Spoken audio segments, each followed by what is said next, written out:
Oke, dah. Ini udah jalankan semua. Oke. Nah, kalau sudah langsung klik di connect ya, koneksi. Kalau ini server name-nya belum terisi, masih ingat server name-nya adalah, kalau punya kalian adalah, kemarin apa? Nah, dot, titik, ya kan? Dot, pakai titik aja. Kalau yang di lab ini, yang dipakai adalah SQL Server yang versi apa? Enterprise-nya. Jadi semacam versi berbayar lah, tapi seharusnya di crack juga sama sini, ya. Kalau mau yang gratisan ya SQL Express. Nah, cuma jumlah koneksinya pasti terbatas. Oke, kalau sudah langsung klik di tombol koneksi ya, connect. Nah, database-nya masih ada nggak database yang kemarin yang kamu pakai? Seharusnya nggak ada lagi sih. Iya, ya. Nah, kenapa nggak ada? Kenapa? Tahu nggak? Karena ada beruang putih. Apa itu? Deep freeze. Ada kan? Ada. Nah, biasanya terinstall di lab, ya. Sebenarnya ya kurang enak juga sih ada deep freeze ya kan. Tiap kali kamu buat database, ya tiap kali hilang juga begitu restart kan gitu, ya kan? Ada kan deep freeze kan? Beruang putih. Pernah pakai? Begitu kamu restart, program apapun yang kamu install ya balik lagi, hilang semua. Nah, programnya kamu uninstall, kamu restart, ya programnya balik lagi, ya. Namanya kan freeze, berarti beku. Nah, sebenarnya kurang setuju sih kalau lab pakai deep freeze, ya. Karena file apapun yang kamu simpan di drive C, ya. Apalagi ini SQL Server kan installnya di C. Nah, walaupun mau pakai deep freeze, seharusnya SQL nggak boleh install di C, ya. Ya, tapi ya udah nggak apa-apa. Nah, di database ini yang punya kamu kan seharusnya udah hilang. Kamu coba create yang baru, yang database yang baru, klik kanan di database, new database. Klik kanan di database, new database, namai database-nya db_tie_tid20. Jadi ini ya, nama database db_tid20 ini. db_tid20 ya. Kalau sudah langsung di create aja. Ya. Langsung di apa? Oke atau apa tombolnya ya. Nah. Oke, udah. Nah. Oke, next. Nah, coba ini di bagian table-nya ini kan ada table ya. Ini database-nya udah di create, nanti ini bisa kamu expand kan di sini ya kan? Nah, bisa kamu expand, nanti di dalamnya ada table lagi kan? Setelah di expand ini ada tables. Nah, table-nya di bagian table, klik kanan, table lagi. Nah, klik kanan table, baru ini table-nya strukturnya seperti ini.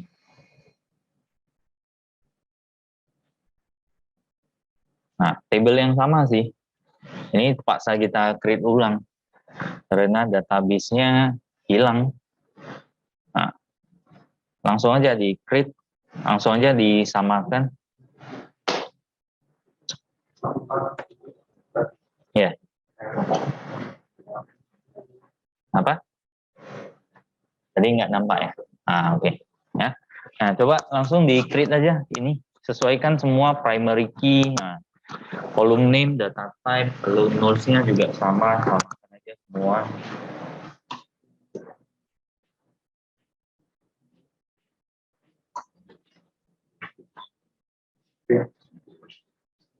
Oke, ada masalah? Yang nggak bisa? Ada yang nggak bisa nggak? Nggak bisa tanya.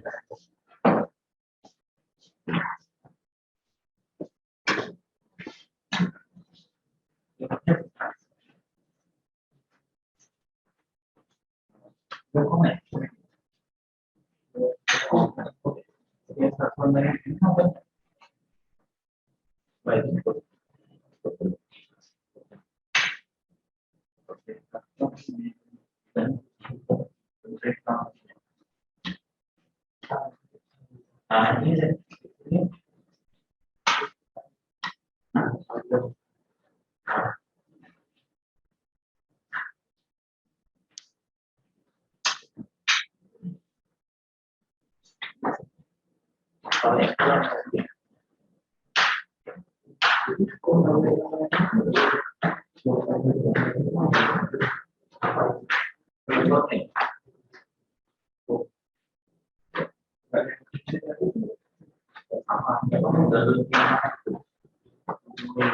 Kalau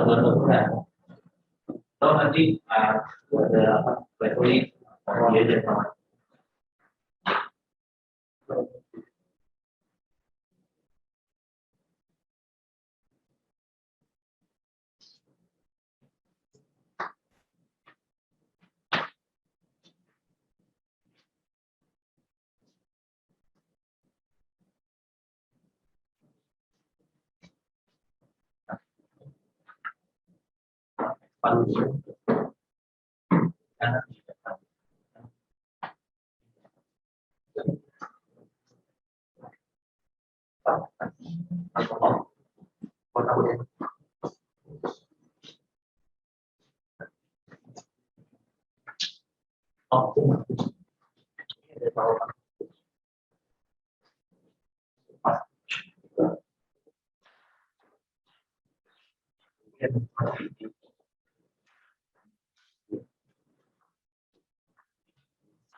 Nggak bisa tanyakan aja ya.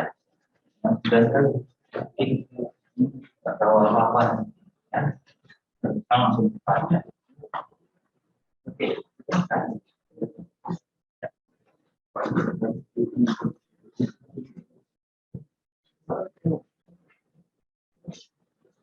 Ya.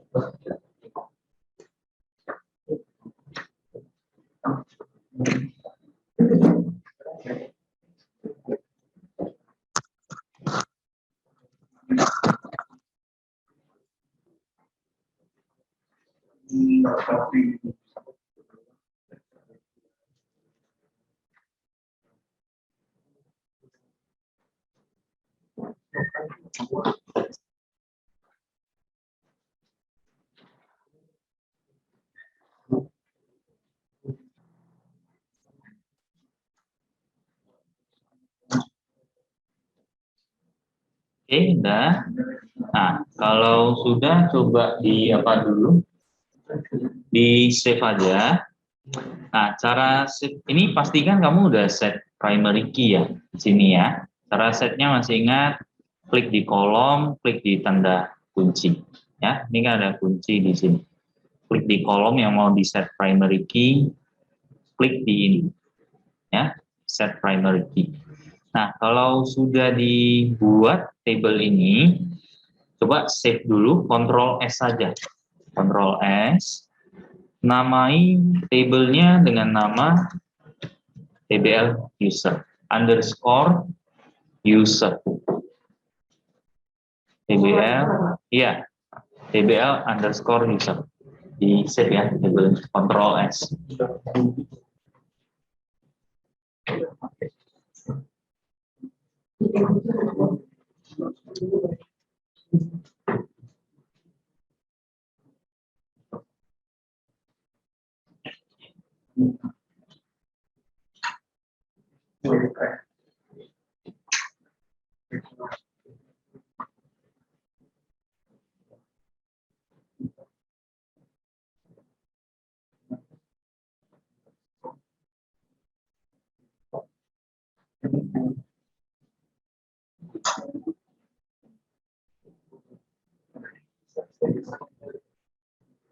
Ya, tbl underscore user ya.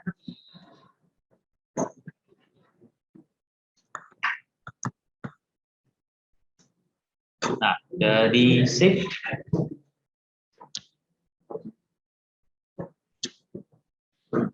Oke, mana? Nah, ya.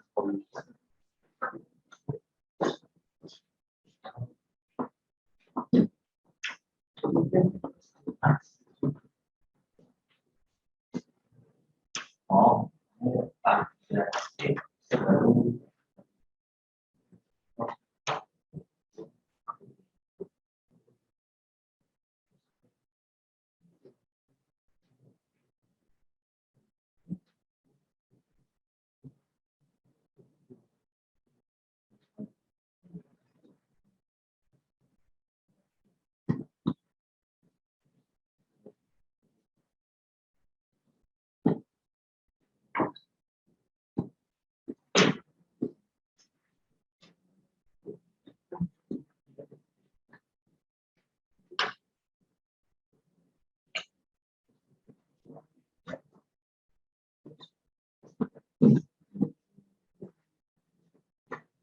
Oke, ya. Nah, next kita apa? Masukkan data ke tabel ini dulu, ya. Setelah kita masukkan, kita udah apa? Masuk ke coding nanti. New query di bagian atas, coba kamu cari itu ada tombol, satu tombol new query di sini ada. Oke, klik aja new query.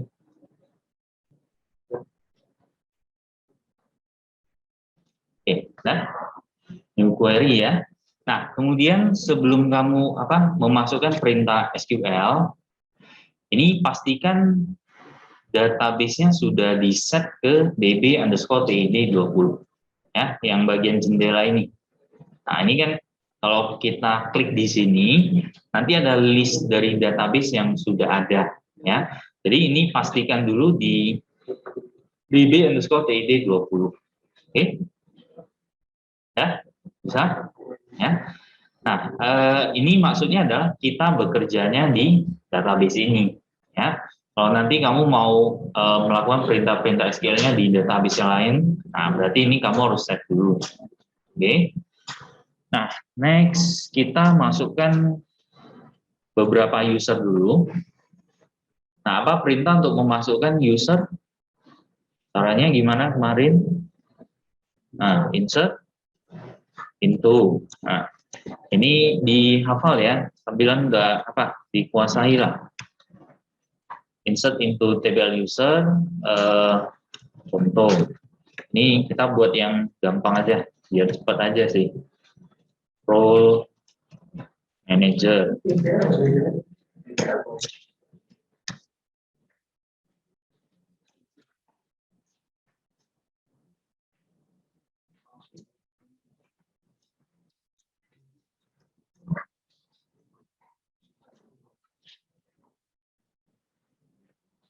6, 7.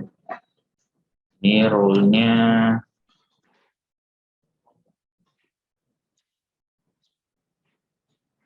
purchasing, nah, apalagi.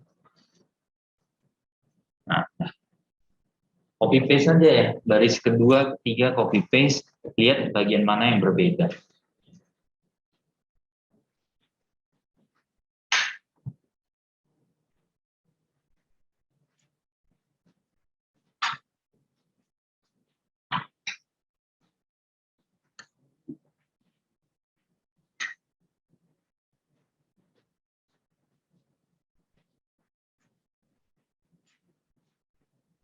Terus nanti ini tambah satu lagi, select bintang from WL user.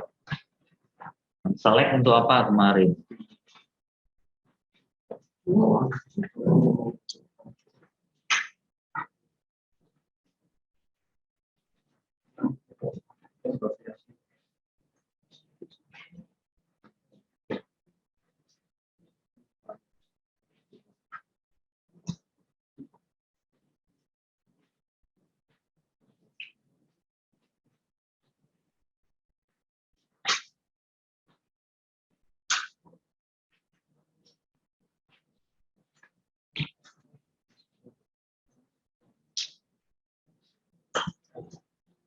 Nah, bagi yang sudah boleh klik di sini, execute, atau shortcutnya F5.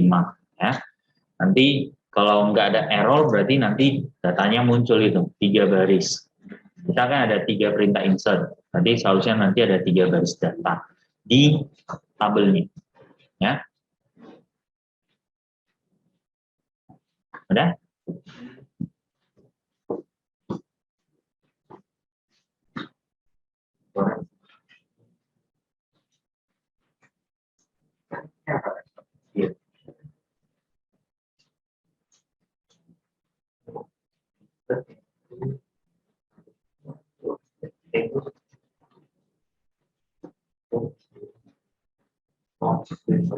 Itu yang salah, ada kurang.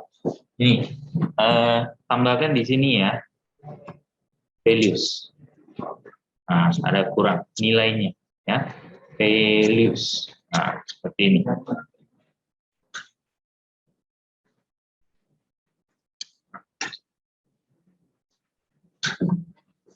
Kalau sudah di execute ulang, ya, ya barisnya mundur.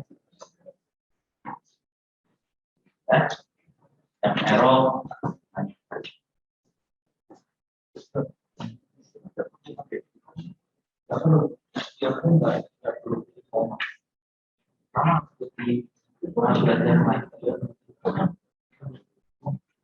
Kalau nanti di bahasa misal, ini dulu pernah belajar apa itu Pascal. Kalau yang kaitan sama database.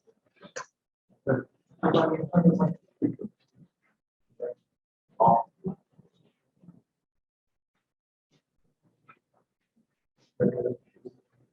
Yang apa ya? Suara.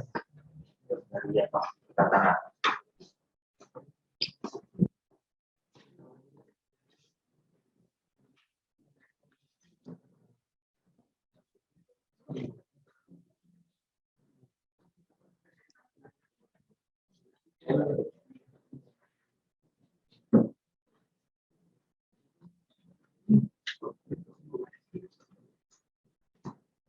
Iya, masuk.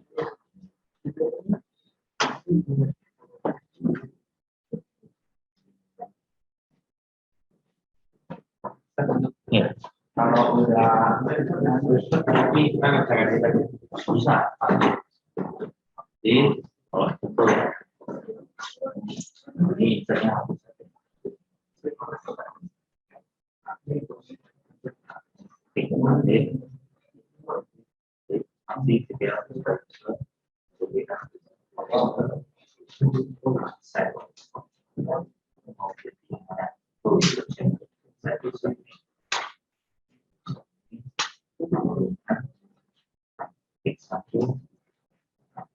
jadi apa?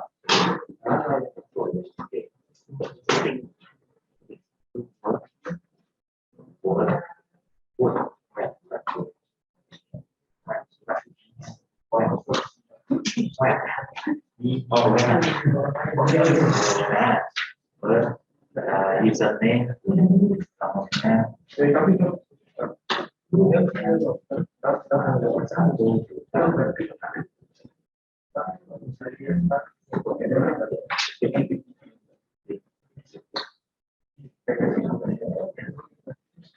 memang kalau kita mau password, jadi mau masuk, mau masuk,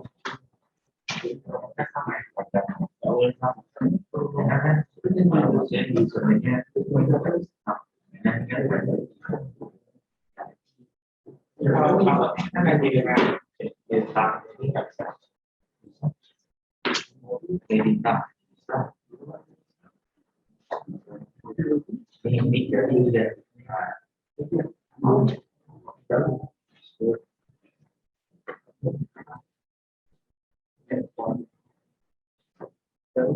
oh maksudnya lu mau kaitkan ya? Oh kalau kan bukan dari kami. Oh mantap enkripsi gitu kan? Dia harus buat function. Jadi dari bahasa pemrograman itu yang kita dari bahasa pemrograman itu pusat maksudnya 1, 2, 3, 4. Oke,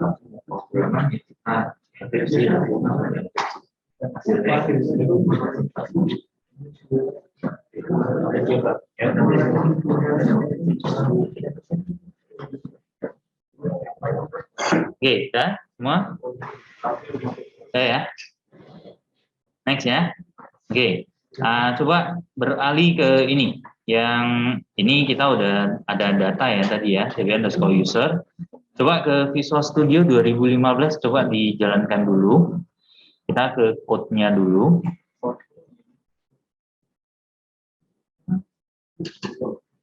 Ya, ke code semua. Visual Studio 2015. Nih.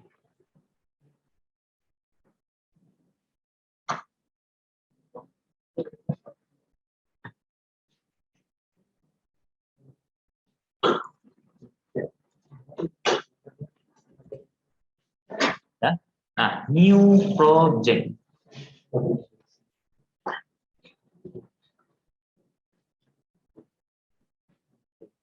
Oke, new project. Sini.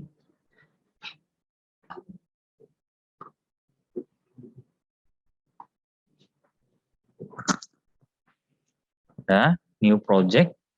Masih loading. Nah, apa? Bisa, William? Aman. Nah. Oke, dah ini ya, new project.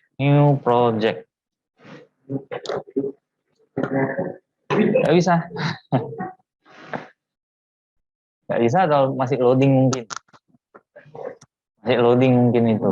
Nah, ya baru buka itu berarti.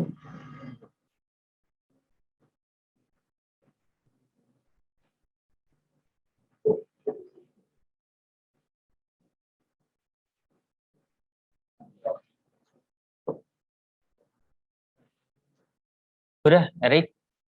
Udah, oke. Okay. Nah, new project.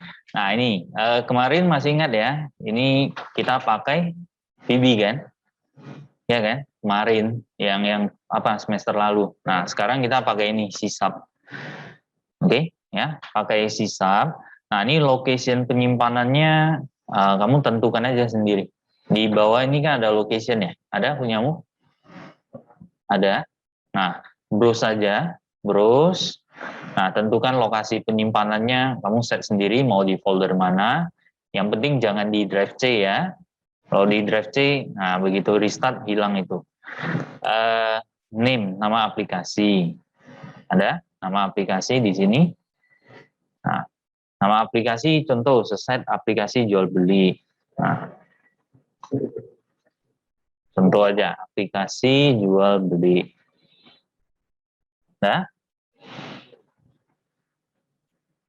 kalau sudah klik tombol OK-nya. Ya. Aplikasi jual beli. Nah, klik di tombol OK.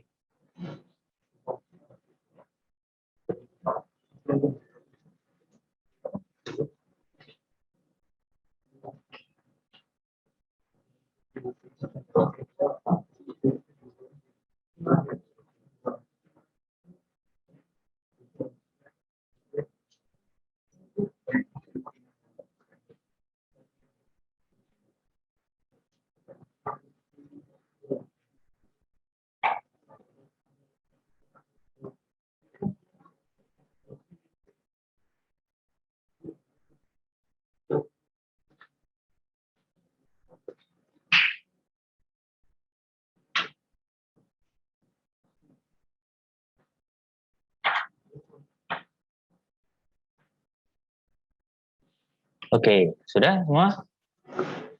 Udah tercreate nih form 1 ya, yang awal ya kan? Form 1.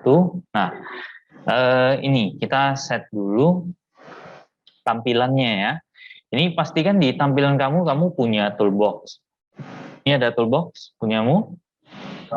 Ada ya. Nah, toolboxnya ini mungkin boleh di apa dulu, auto hide-nya di klik supaya dia nggak sembunyi. Kalau ini kan klik di sembarangan tempat dia hide kembali. Supaya nggak hide, nah klik sekali aja di sini. Nah, dia nggak hide lagi. Kemudian bagian nih sama juga properties. Propertiesnya auto hide-nya dimatikan. Nih klik sekali, klik di auto hide-nya supaya nggak sembunyi propertiesnya. Ya, udah.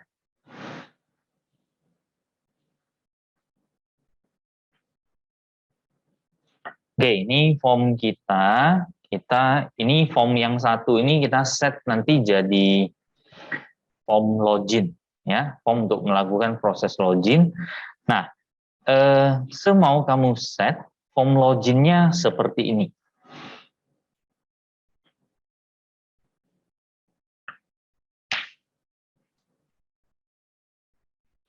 Yang gampang dulu.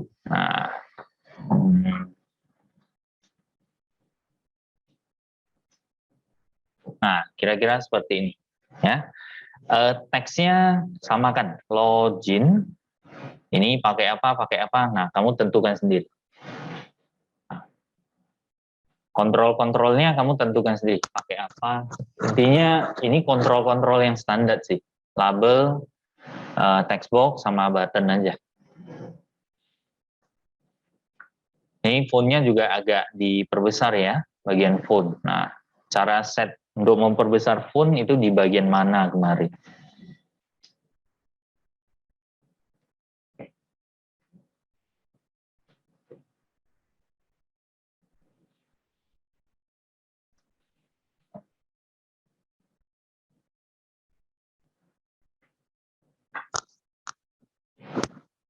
Gimana?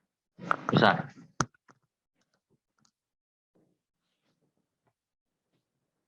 Label, text box, sama button aja. Oh, oke. Semua kontrol.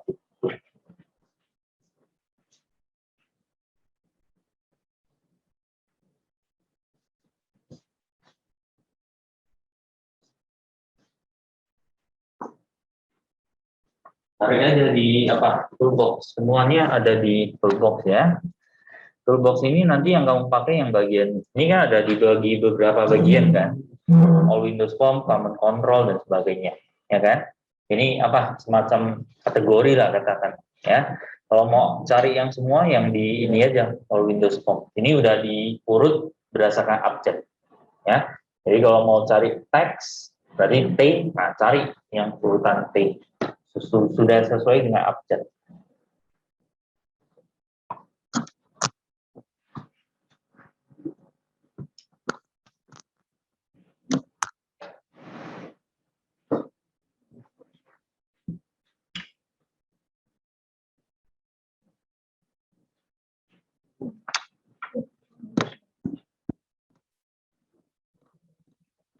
Propertinya jangan lupa di set ya. Nah, properti lah pokoknya. Apa yang mau kamu set aja sendiri.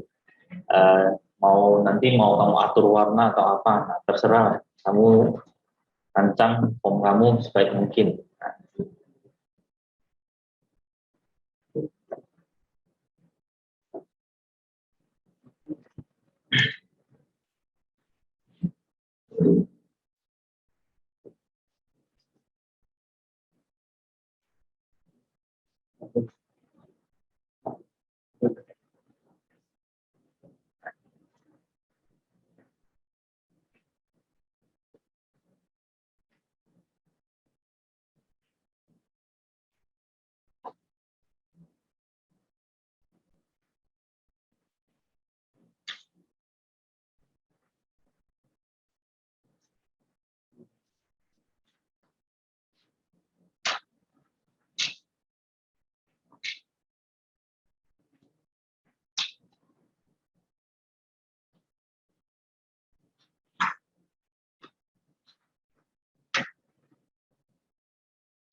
oke, ada yang nggak bisa?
Yang bawah ini ya, nggak nampak mungkin ya. Nah ini logic button. Nah satu ini ya.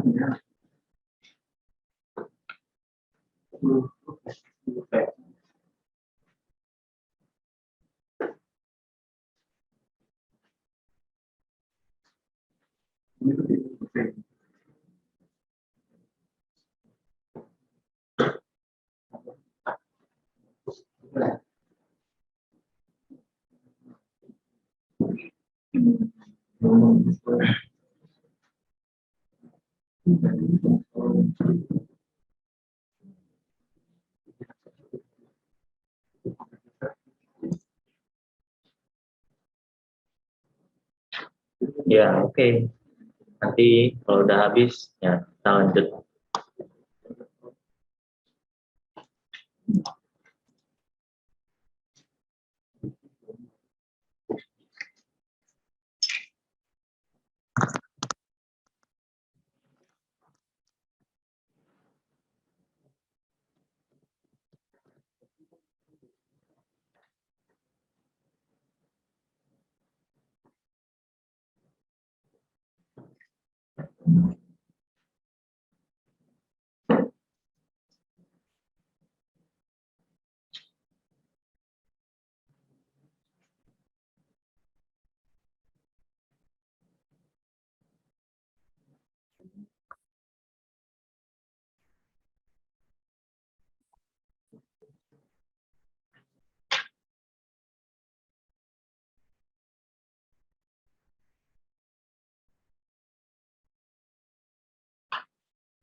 Oke, udah semua? Ya.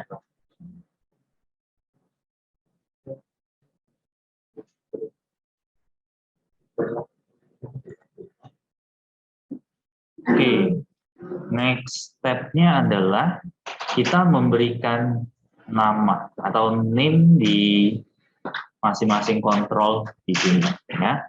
Yang nanti yang tentunya ada kaitan dengan coding.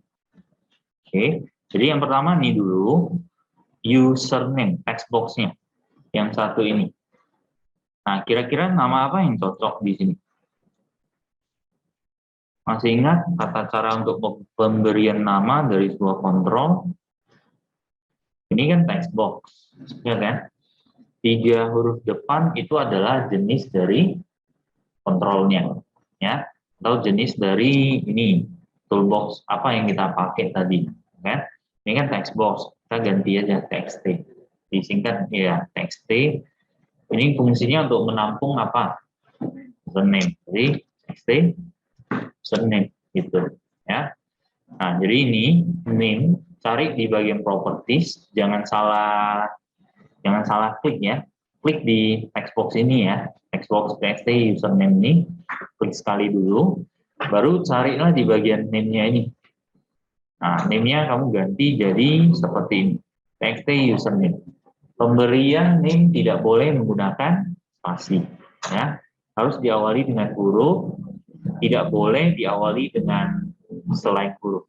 Jadi angka, karakter spesial itu nggak bisa, ya. Jadi hanya bisa diawali dengan huruf. Kalau nanti kamu mau lanjut, mau sambung dengan angka, itu baru boleh. Kalau contoh satu txt username, satu angka di depan tidak boleh, ya. Tapi kalau contohnya txt username satunya di belakang, itu boleh, diperbolehkan. Oke. Nah, jadi txt username, txt password, langsung aja kamu set nama btn login. Kenapa btn? Karena button, ya kan?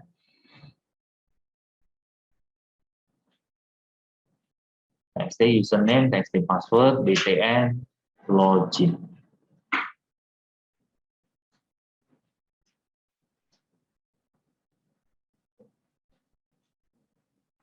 Oke, sudah? Ya. Next, berikutnya. Nah, kita coding ya. Kita ke bagian coding. Nah, codingnya ini menggunakan subprogram ya. Pernah dipelajari subprogram berupa ada subprogram yang tidak mengembalikan nilai atau return value ya, kita katakan return value. Ada juga subprogram yang mengembalikan nilai ya. Kalau di bahasa apa yang kemarin yang kita pelajari algoritma, itu namanya adalah prosedur. Kemudian kalau yang mengembalikan nilai itu namanya adalah function. Nah, jadi sama, konsepnya sama seperti di bahasa C, ini juga ada. Untuk memberikan code, di sini kira-kira pemicunya di ketika kita klik di mana? Iya, klik di login kan berarti kan? Nah, berarti kita memberikan coding di button login. Caranya sama seperti yang kemarin. Klik 2 kali di button login. Klik 2 kali.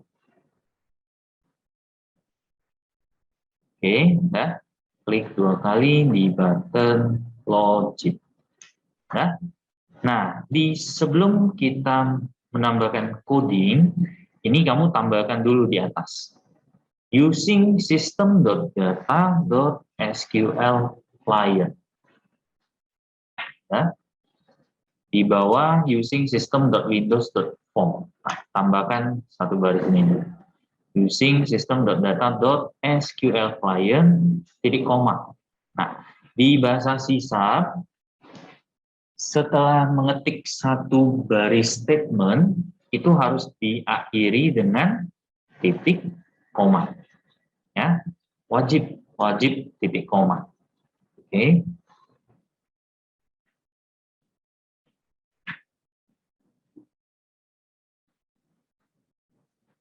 Nah, ini udah. Oke. Next, tambahkan ini namanya apa ini? Yang dua ini yang seleksi. Public bold, public string. Ini namanya apa? Variabel, ya. Iya, variabel, ya. Kalau di VB kita mau deklarasi sebuah variabel pakai apa? Dim, ya kan? Dim A S string, dim B S integer, dim C S desimal, dan sebagainya, ya kan? Nah, kalau di C cara deklarasinya adalah seperti ini, ya. Nah, public ini ada kegunaannya. Public di sini fungsinya supaya nilainya nanti bisa diakses oleh yang memanggilnya, ya. Jadi sebenarnya ada satu lagi private. Kalau private nanti nggak bisa diakses oleh yang panggil nanti. Ya. Jadi public ini namanya juga public. Jadi semua bisa mengakses nantinya. Ya. Ini kalau di bahasa pemrograman kita namakan sebagai access modifier. Oke. Nah, jadi cara deklarasi sebuah variabel di C gimana? Kalau di VB dim A as integer, tipe variabel atau tipe datanya di belakang. Kalau di C di depan, boolean is login success, string username. Nah, itu kebalikannya. Ini dua barisnya tambahkan dulu. Kemudian bahasa C ini adalah bahasa yang bersifat case sensitive. Ya. Jadi huruf besar dengan huruf kecil itu dibedakan, nggak sama nanti. Oke, tambahkan dua baris ini. Nah, baru tambahkan ini. Ya, tadi kan ada kita klik dua kali di btn login. Nah, btn login ini code-nya. Ini code-nya sebenarnya sama sih, sama seperti yang pertemuan minggu lalu. Ya, ini servernya berarti yang perlu kita ganti. Ini jadi titik, ya kan? Kalau punya sesuai dengan punya kamu, server name-nya tadi apa? Waktu masuk ke SQL Management, pakai titik kan? Jadi pakai apa? Dot ya. Nah, jadi ini sama. Jadi di sini untuk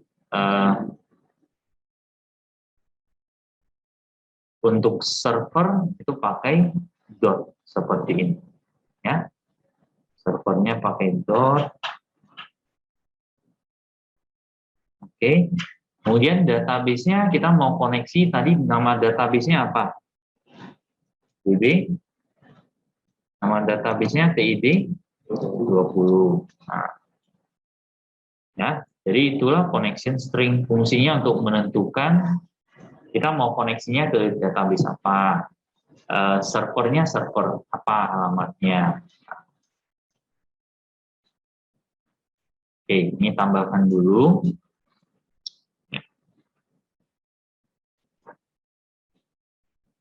Kalau ada tanda backslash dua kali itu komentar ya, komentar. Jadi dianggap tidak ada, hanya untuk sebagai keterangan buat yang tulis coding ini, yang nulis program ini, sebagai keterangan saja. Ketika eksekusi yang nggak bisa dieksekusi. Nah, jadi akan di skip untuk bagian yang ada backslash.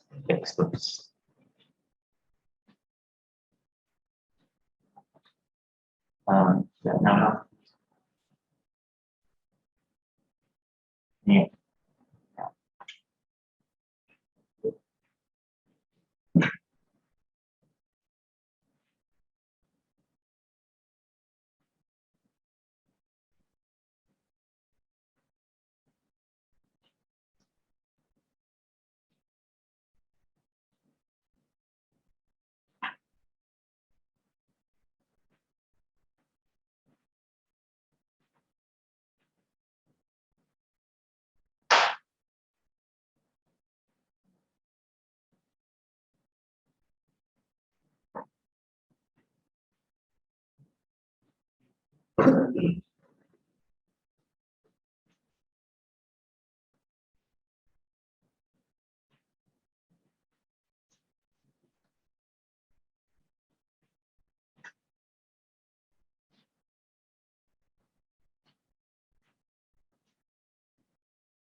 Tiap baris jadi koma.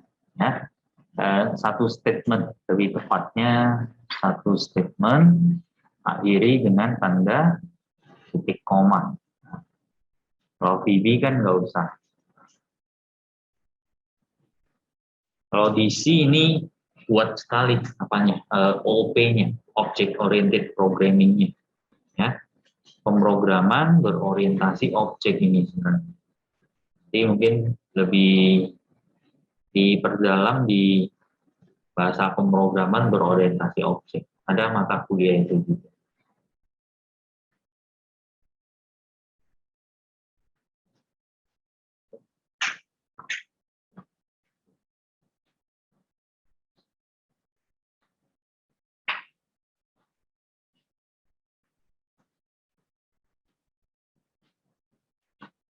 Oke, udah. Belum.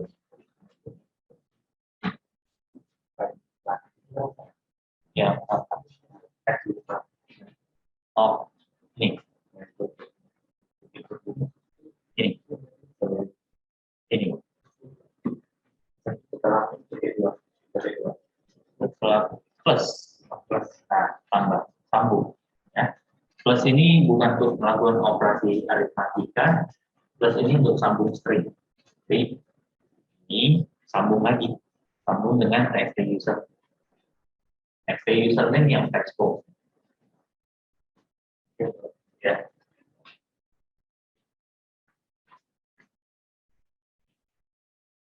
Itu di belakangnya ada lagi.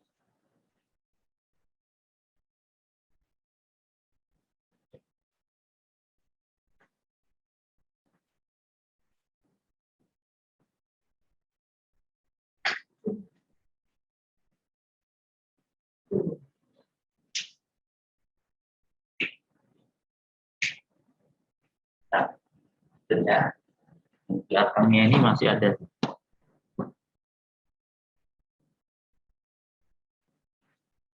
Bekerja sedikit atau turunkan garisnya aja. Nah, di ini kita turun. Nampak? Nggak nampak. Eh,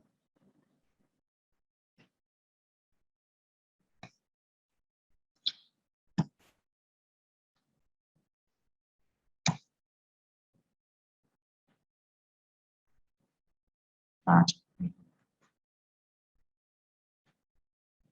ini sambung ya. Kalian punya nanti sambung ya. Jangan turun baris ya, yang ini ya. Sambung buat dalam satu baris ya. Isi mau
Yang di Zoom, kalau ada pertanyaan silakan bertanya.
Oh,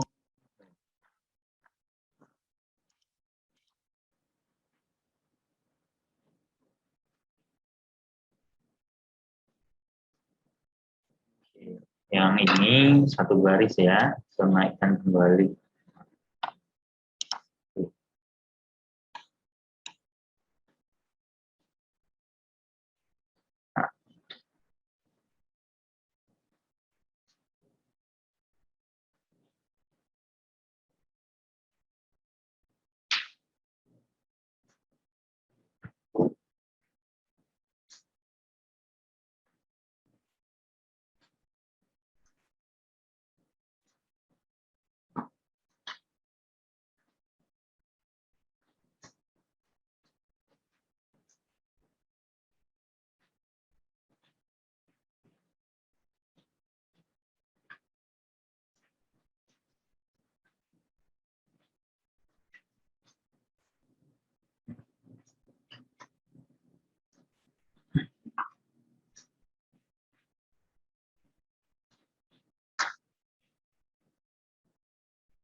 Yang ini tanda kurung kurawal ya.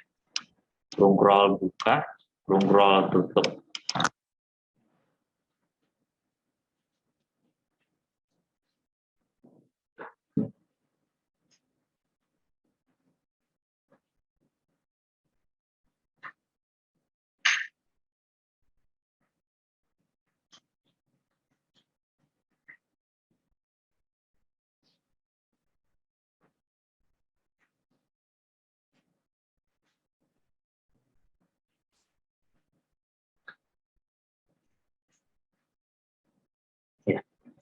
Ya.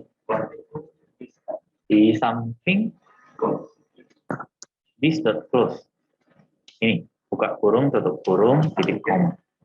Titik koma.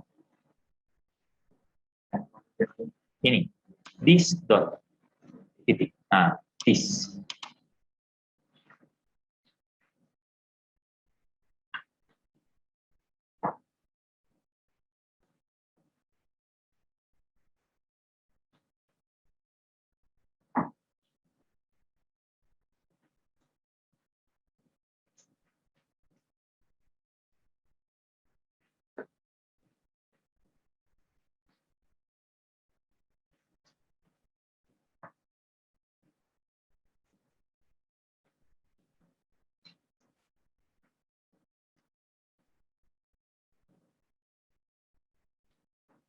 Oke, lanjut agak bawah.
Oke, ada masalah, ada error.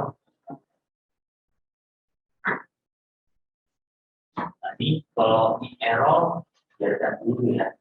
Ini memang ada yang belum kita, tutup di nomor seperti bawah.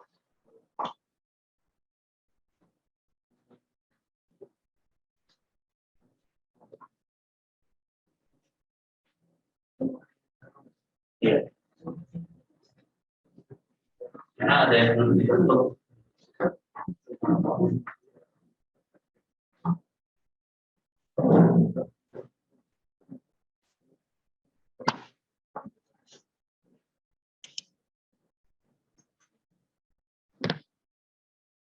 Ya. Nah, ini sambung bawah, else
Oke, ya. Nah, ini yang terakhir, catch-nya, bagian catch-nya.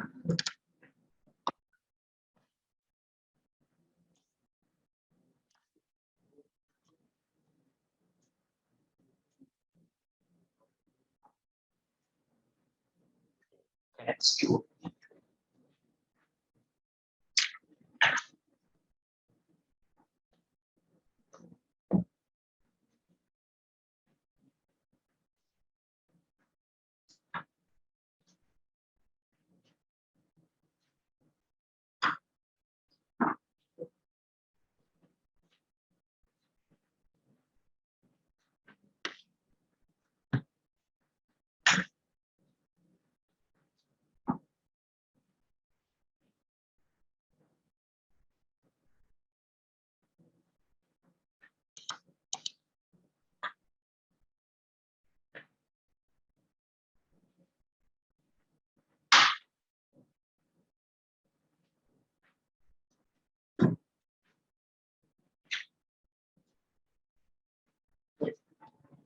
Ya.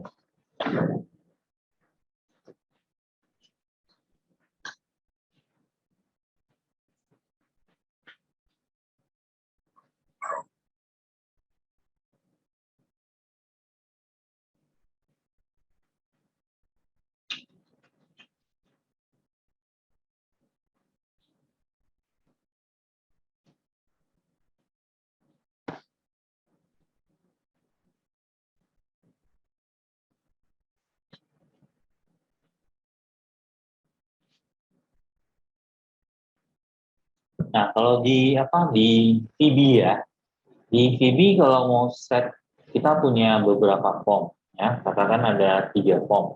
Nah, mau set form yang mana yang jalan duluan, masih ingat caranya? Set mana? Contoh, awalnya yang jalan kan form 1. Kita mau jadikan form 2 yang jalan duluan. Setnya di bagian mana itu? Ingat? Startup form, ya kan? Kalau di C nggak ada, ya. Kalau di VB, itu kan biasa kita klik kanan di propertiesnya, kan? Ya kan? Klik kanan properties. Nah, kalau di C itu nggak ada bagian startup form. Nah, jadi kalau mau set startup form gimana di C? Ya. Nah, caranya adalah biasanya C ini ada satu ini program utama, program.cs. Ada. Nah, program.cs ini nanti di dalamnya ada nih application.run. Ada. Nah, ini nggak usah dulu karena kita belum punya. Ya. Seharusnya punya kalian masih sama ya, form 1, betul nggak?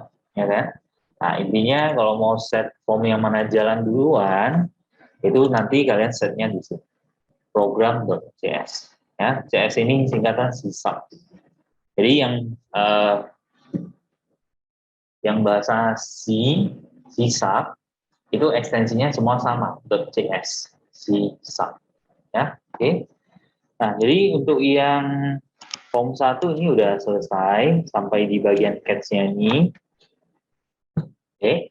Next-nya adalah kita akan menambahkan satu buah form lagi, yaitu form utama kita, ya. Jadi ini form utama.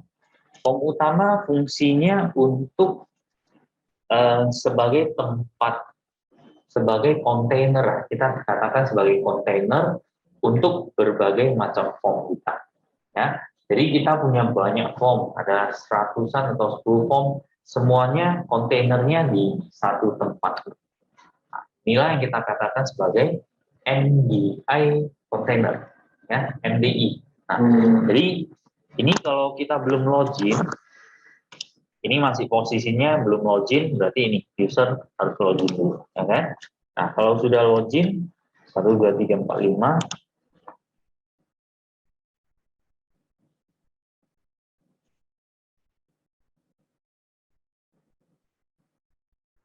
oh, connection stringnya tadi lupa, harus diganti dulu karena ini yang sepakai yang tadi itu kan connection stringnya untuk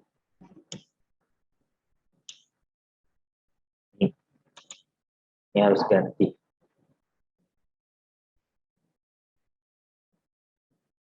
Kembalikan kembali yang awal ya. Yang awal.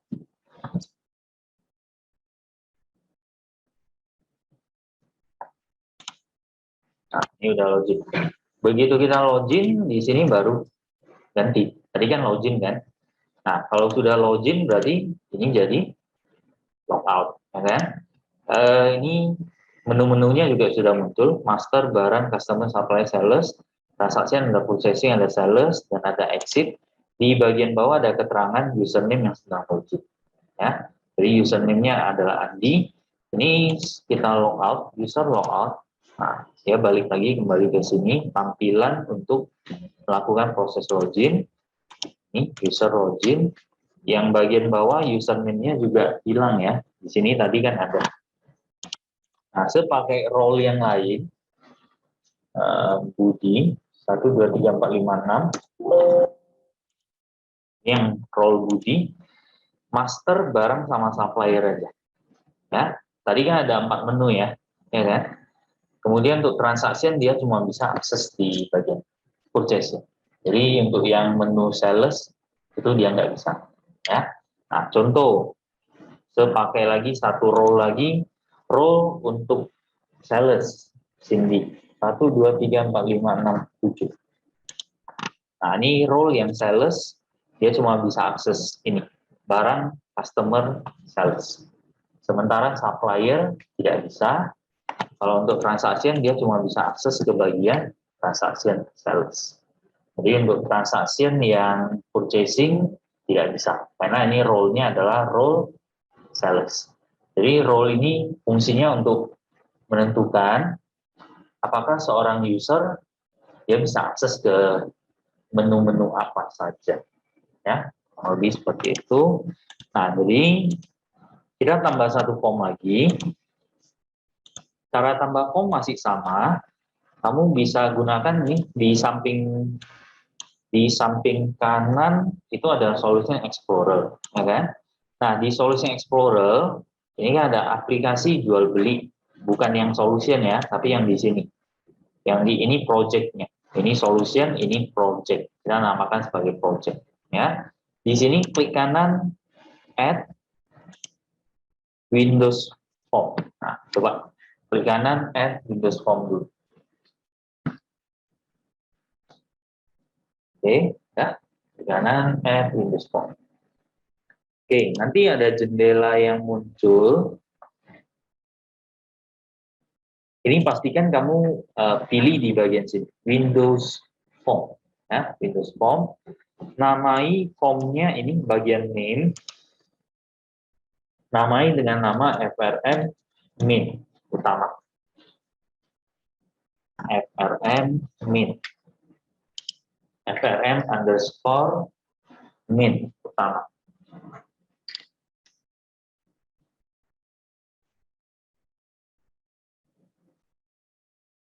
Oke, ya. Kalau sudah diklik OK atau add ya, tombol add. Oke, next. Nah, ini kita punya kan masih kosong ya. Kecuali yang saya punya kan udah isi ya. Nah, jadi kita mau buat seperti ini. Pertama di toolbox kamu ambil namanya menu strip. Nah, tarik di bagian toolboxnya. Menu strip. Ada menu strip. Nah, langsung masukkan ke klik sekali di sini, klik sekali di form kamu. Ya, klik sekali di sini untuk memilih, klik sekali lagi di form. Oke, kalau sudah, nah, ini berarti bisa diisikan. Nah, kamu isi dulu menu-menunya. Untuk bagian user, cara isi gampang. Itu kan ada bagian type here-nya kan, tinggal ketik aja sih. Ya. Nah, untuk bagian user itu ada 2 menu di dalamnya, ada sub menu. Ya. Menu utama kan bagian atasnya, user. Sub menunya berarti login, logout. Nah,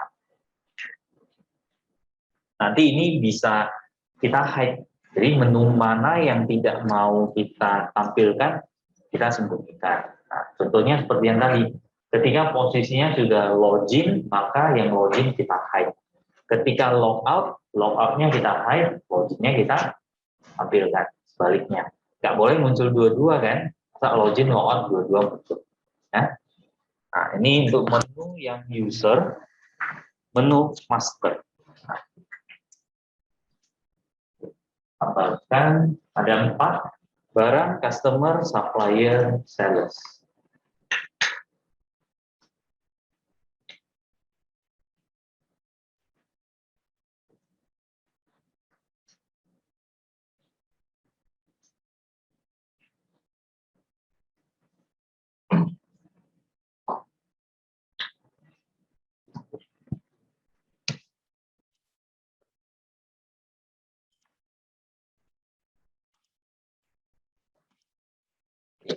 Barang, customer, supplier, sales. Iya, sales.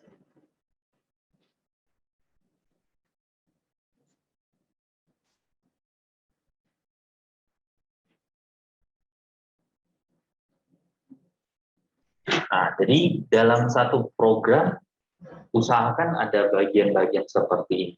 Ya. Jadi program yang baik itu ada bagian untuk pengaturan user, bagian menu untuk user, melakukan proses login, proses logout, tentunya itu kaitan ke security atau keamanan. Kemudian ada bagian untuk data master, ya. Jadi kumpul semua di satu menu utama. Jadi user mau cari, dia carinya gampang. Oh, kira-kira berkaitan dengan data yang utama berarti cari di bagian master. Yang ada kaitan sama transaksi, cari di bagian transaksi. Nah, kira-kira gitu ya. Next, bagian transaksinya. Transaksi ada 2, purchasing sama sales. Sebenarnya ada bisa tambah satu lagi, laporan, report. Ya. Nah, tapi nggak usah dulu, report, laporan. Nah, biasanya dalam satu program itu tetap ada bagian untuk pengaturan hak akses user, bagian untuk menginput data master, untuk menginput data transaksi, dan yang terakhir adalah bagian untuk menampilkan laporan atau report. Ya. Di bawah purchasing, sales. Ya. Nah, yang terakhir exit. Exit itu nggak ada submenu. Yang exit tidak ada submenunya lagi.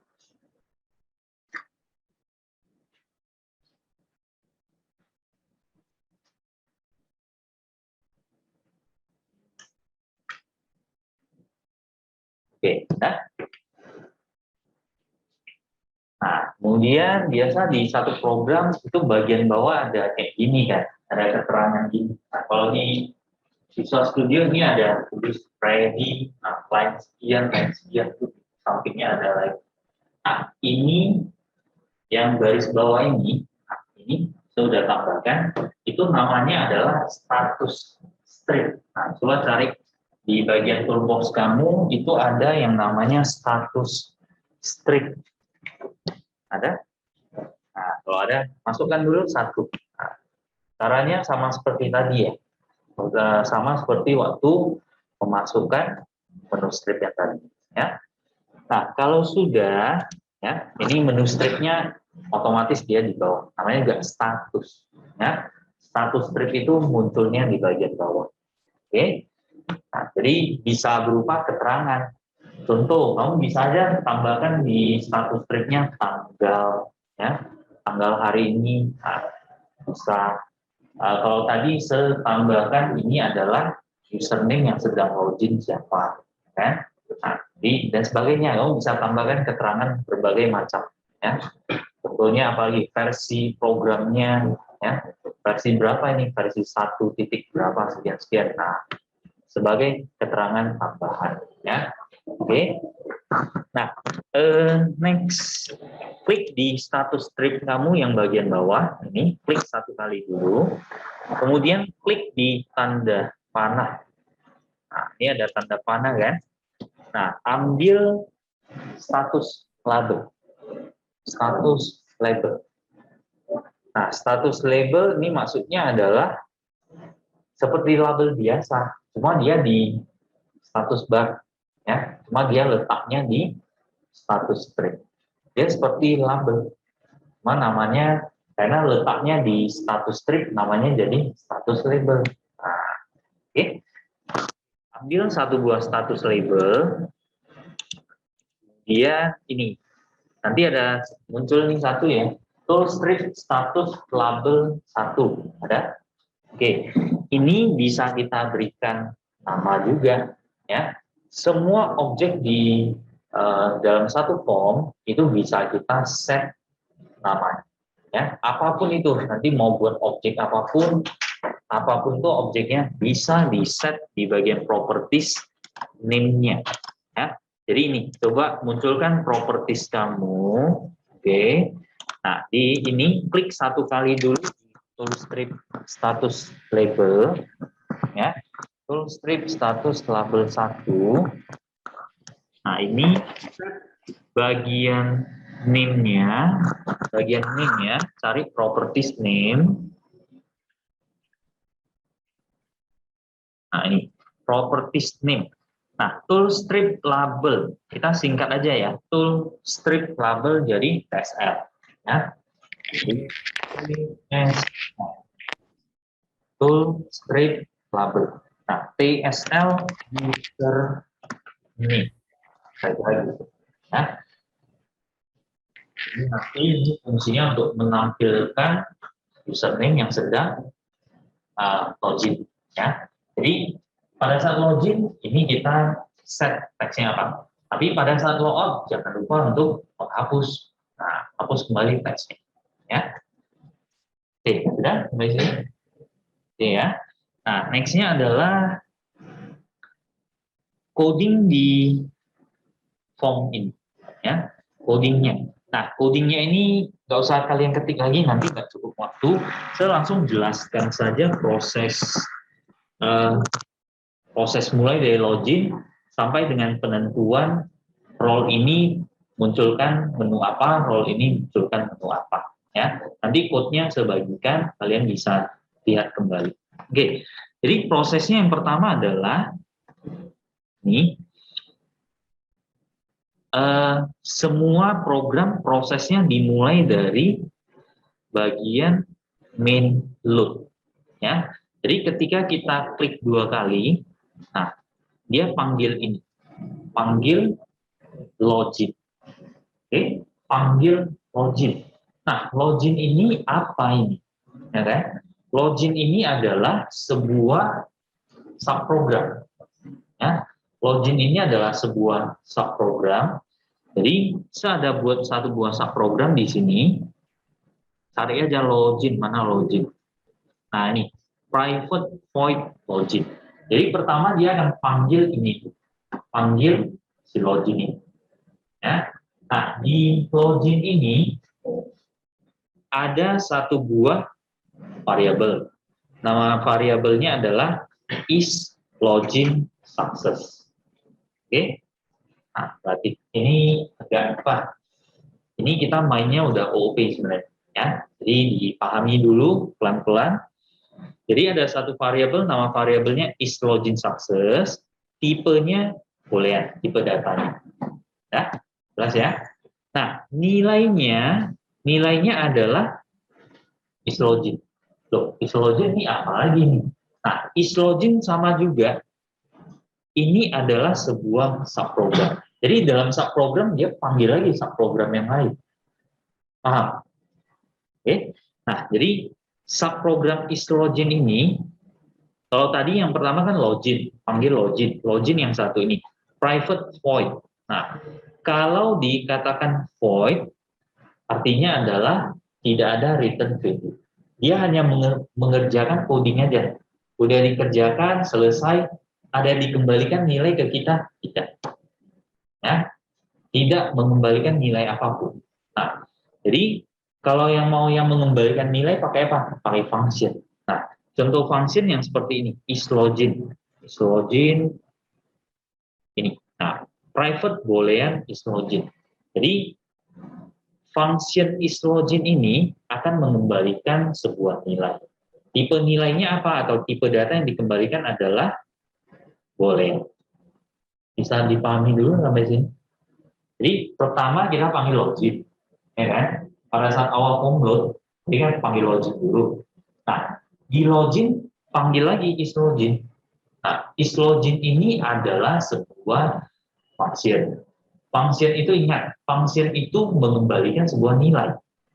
Ya, ada return value-nya. Ke siapa? Ke yang memanggil. Nah, jadi kalau ini return value-nya dalam bentuk boolean. Boolean itu nilainya apa aja? Cuma 2 kan nilainya kan? Kalau nggak true ya false. Itu aja kan? Nah, jadi nilainya nanti 2 itu, true atau false. Jadi kalau true berarti login berhasil, itu artinya. Kalau false berarti login gagal. Nah, tidak berhasil loginnya. Paham? Oke. Nah, jadi kemudian di sini, nah coba lihat. Ini mungkin agak bingung di sini. Form 1 FRM login sama dengan new form 1. Nah, ini kita buat satu buah apa ya? Katakanlah satu buah form. Tapi formnya diambil dari form yang sudah ada. Nah, form 1 itu apa tadi? Form 1 itu apa tadi? Form apa? Nah, form login kita kan. Nah, jadi kita semacam apa ya? Kita semacam buat satu objek yang baru, ya. Semacam kita buat satu objek yang baru dari macam apa? Semacam kamu kopikan formnya, nah, jadikan satu objek yang baru. Kira-kira gitu. Oke. Nah, cara buat objek yang baru, caranya gimana? Sebutkan dulu tipe objeknya.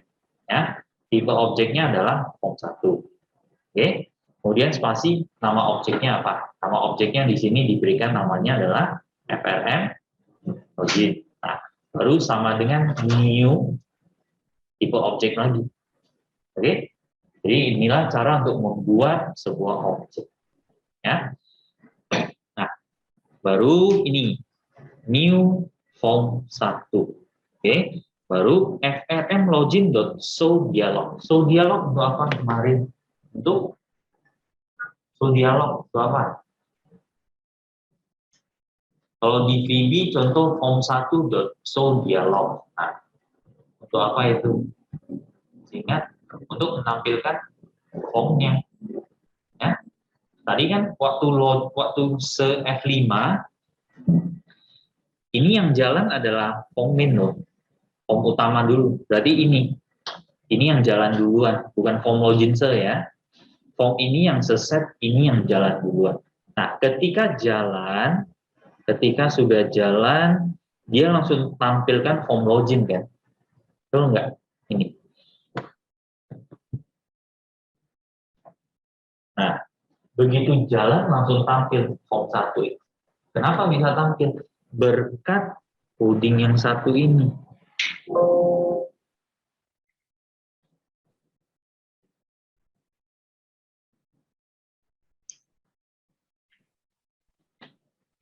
Nah, berkat ini FRM login.showDialog. Nah, jadi langsung tampil. Oke, ya.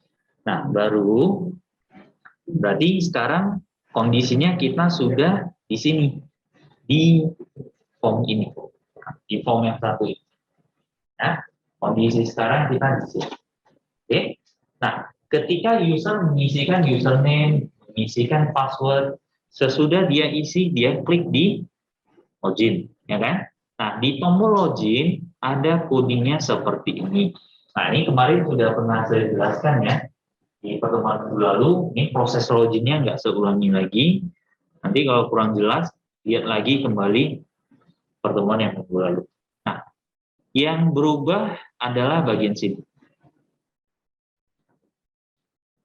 If count user lebih besar dari 0. Artinya apa? Kalau nilai count user lebih besar dari 0, artinya adalah login berhasil atau gagal? Berhasil, ya kan?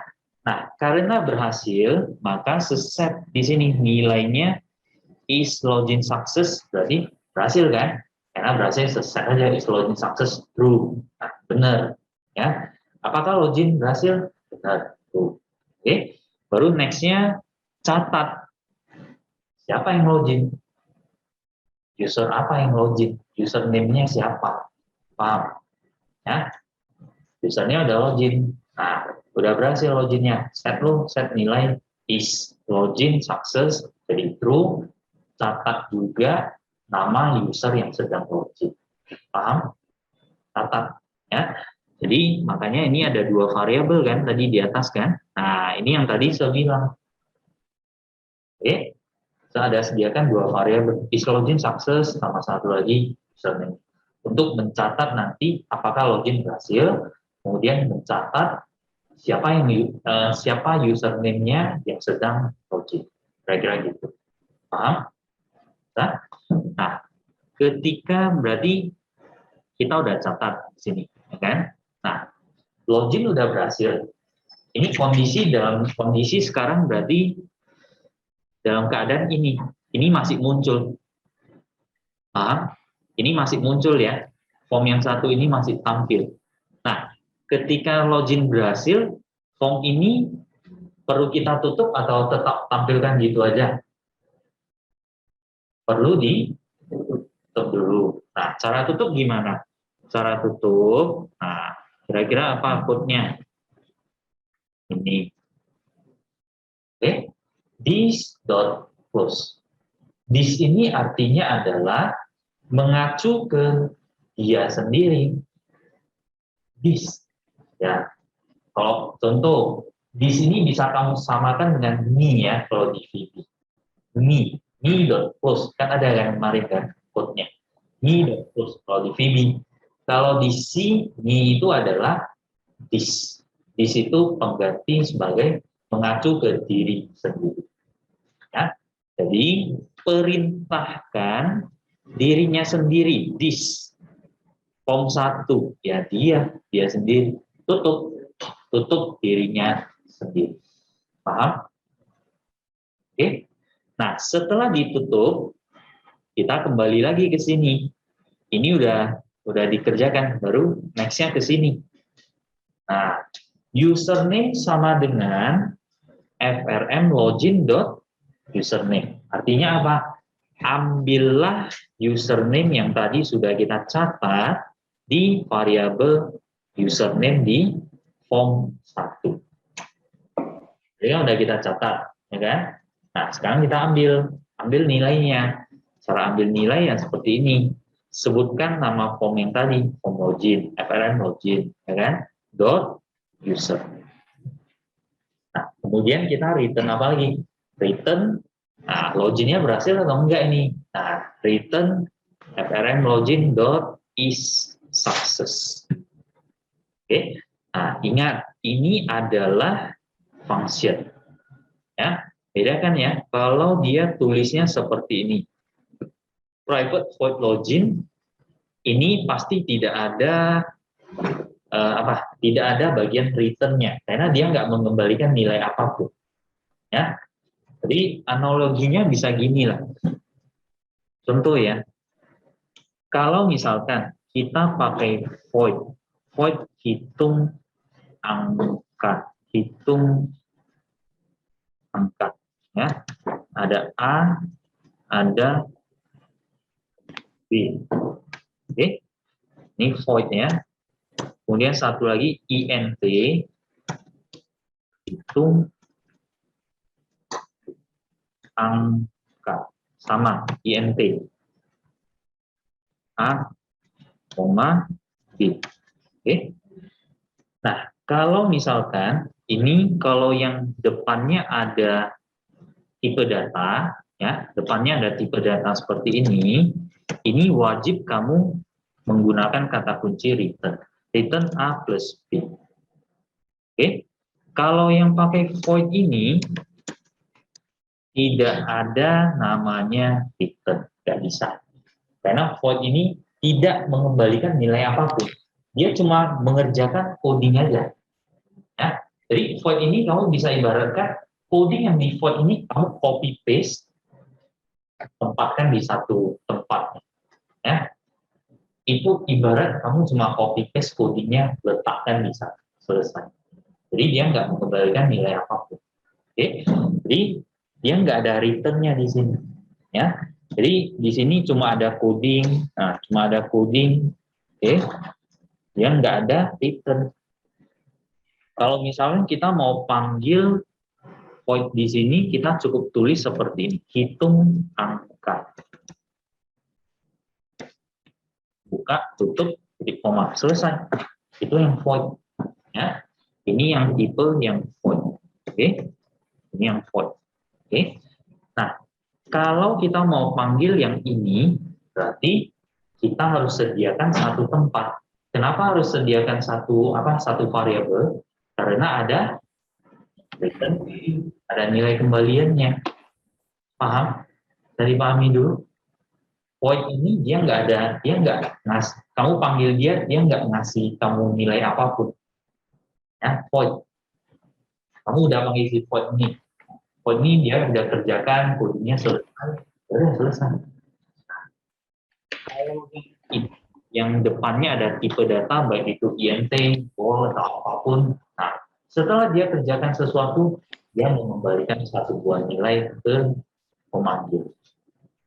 Paham? Nah, jadi contoh gini, kalau kita panggil yang function ya, yang function berarti yang INT hitung angka, oke? Jadi ini A, B berarti 1,2 contoh. Nah, di sini sebenarnya satu buah variabel INT C sama dengan hitung angka. Hitung angka 1,2.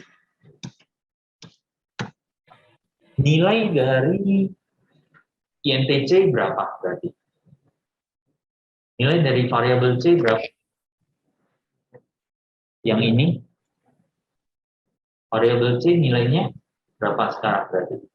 Kalau panggil hitung angka. Hah? Berapa? Iya, 3. Ya.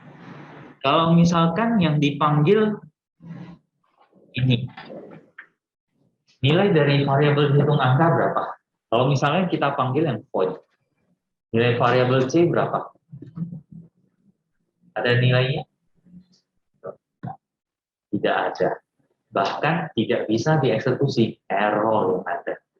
Ya, nggak bisa. Karena itu adalah void. Kalau void kalau yang void ini kamu tulisnya seperti ini, ya. Kalau misalnya anggap panggil yang satu ini, tidak akan bisa. Error yang ada. Ya, karena dia nggak mengembalikan nilai apapun. Nah, itu beda. Oke, paham? Ya, jadi bedakan ya kalau ditulis private void atau void lah, kata kuncinya void dengan yang ada tipe datanya INT kah, boolean kah, decimal kah, atau apapun lah itu. Berarti dia ada nilai kembalian ke siapa yang panggil dia, ya, ke pemanggilnya. Nah, jadi ini sama juga ya. Jadi karena ini is login, bagian ini is login. Nah, jadi ini kita harus ada return. Karena ini adalah function. Kalau returnnya sekomenkan, ini jadinya nanti jadi ada semacam warning di sini. Nah, jadi error. Ya. Kenapa? Nah, not all code paths return the value. Intinya nggak ada return value-nya, nggak bisa, nggak boleh. Ya. Jadi harus ada return. Nah, oke. Jadi ini kembalikan ke siapa? Kembalikan ke pemanggilnya. Return FRM login is login success. Ini yang tadi, kalau login berhasil berarti dia return true, kalau login gagal berarti dia return false. Ya. Nah, kembalikan ke siapa? Kembalikan ke sini. Ya. Kembalikan ke ini. Nah, anggap login berhasil. Berarti nilai dari is login success nilainya adalah true, ya, nilainya adalah true. Oke, nah baru di sini penulisannya if is login success. Nilai is login success apa tadi?